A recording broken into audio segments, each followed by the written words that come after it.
And topic number 4 comes to us today from Abdul from Saudi Arabia. And Abdul writes, "Good day, Mr. Miller. My favorite race of the 2021 Olympics was the men's 400 meter freestyle. Tunisia's Ahmed Hafnaoui surprising gold medal performance brought great joy to millions of people. I was excited to see that Mr. Hafnaoui joined your swim team at Indiana University.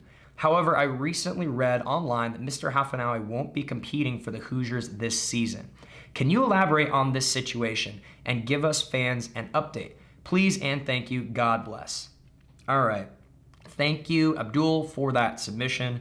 And yes, Ahmed Hafnaoui, what a swim. I agree with what you just said. One of the best races of the last Olympics was the men's 400 freestyle. So this kid, Ahmed, young guy, I mean, he's like 18 or 19 years old, goes into the Olympics ranked maybe 16th place in the 400 freestyle, maybe. Then in prelims, swims the best time, is seated 8th place going into finals. So he barely qualifies for finals. I think 9th place was like less than a tenth of a second or right around a tenth of a second behind him. So he almost didn't even make it into the final 8 slots. Makes it in, swims the Olympic final out of lane 8, goes out like a banshee, and hangs on and wins the gold medal for Tunisia. And it was insane. It was so cool. That race, go look that race up on YouTube. After this, go look it up. It's awesome, okay? So a few months prior to Ahmed winning the Olympic gold medal, he committed to come and swim at here at Indiana University and get an education, right? He decided that after the summer games, regardless of how things were going to go, he wanted to come to America, he wanted to get an education, and he wanted to train with an elite program. Ahmed trained by himself, like with his coach, by himself leading into that Olympics for like a year, which is insane. And anyone who's ever swam by themselves knows how hard that is. So he wanted to come to a team and he wanted to get an education. And yes, as you said, you just read that he will not be competing for the Hoosiers this season. That is true. Unfortunately, Ahmed did not meet the academic requirements to compete in the NCAA. So the schooling that he's been doing back at home wasn't sufficient for what it needed to be eligible to compete. And that would have been the same at any university across the country. Unfortunately, sometimes this kind of things happen. You know, when he was living at home, training for the Olympics that Olympic year, they were obviously very much prioritizing swimming. Obviously, that worked out really well, but school wasn't a high enough priority to make him eligible for this season. So he is here now. He's living here. He's at school. He's going to school. And you know, the thing is, yes, he's an Olympic champion. Yes, he's one of the fastest swimmers in the world, but he's still just a young guy dealing with the transition of moving to a new country, starting on a new team, prioritizing school. You know, obviously he can speak English, but he's working on his English, actively working on his English, and that's a shift. Any foreign swimmer that comes in knows that that's a challenge. You know, 2 of my really good friends, right, Yusuf and Marwan El Kamash, my Egyptian friends that you've probably seen in my videos. You've seen Yusuf all the time. Marwan is a world championship finalist level distance freestyler, 400, 800 mile. And so Marwan has been training with Ahmed, sorry.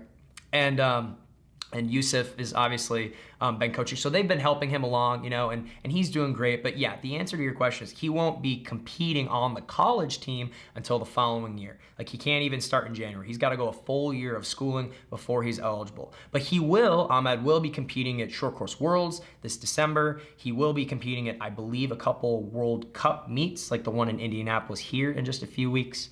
And we'll see how he does. You know, Ahmed took a ridiculous amount of time off after the Olympics, more than he's ever taken before.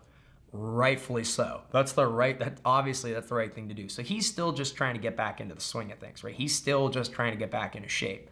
However, that being said, I've seen him do some pretty amazing things in practice already.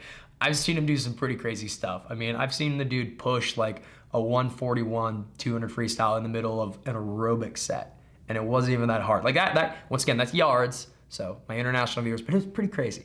But I am really excited to see how he progresses. It's, you know, it's good for anyone to go to a place where you have people to actively push you. You might be the faster swimmer. You might have the best times. You might be ranked #1 in the world, but you'll still have days where you're tired. You'll still have off days. And there's a great benefit to having other elite swimmers around you push you, especially on those off days. Because like I said, Ahmed trained by himself. And now he's got guys around him that can push him regularly. He's got Marwan that can push him. You know, we've got Rafa from Germany. We've got the German record holder. We've got a ton of guys that are very, very fast that will push him. And it's fun for me to see and fun for me to watch him. So I'm excited to see how he turns out. I'm really excited to see what he eventually goes when he does do some yards meets. I think it'll be crazy. But yeah, thank you for that question. That's the update. Hope that answers your question. I will say, it's extraordinarily rare for an international swimmer to do really well at the Olympics and then decide to continue and come to the United States and go through the NCAA system. We here in America get lots of foreign swimmers that come to swim in the NCAA to get an American education. Like, that's normal. We see that all the time.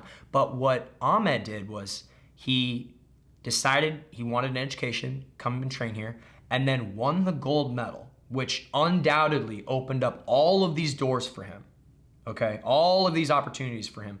And he and his family still made the decision to come here and do this after the fact. That is rare. A lot of times once someone sees that level of success, the roadmap changes. And it didn't.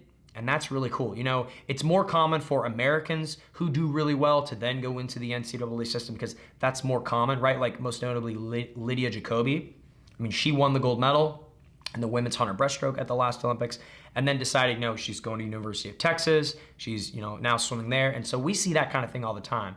But it is really interesting from the international scene to come here because a lot of times they have more funding and financing opportunities and sponsorship opportunities and all this.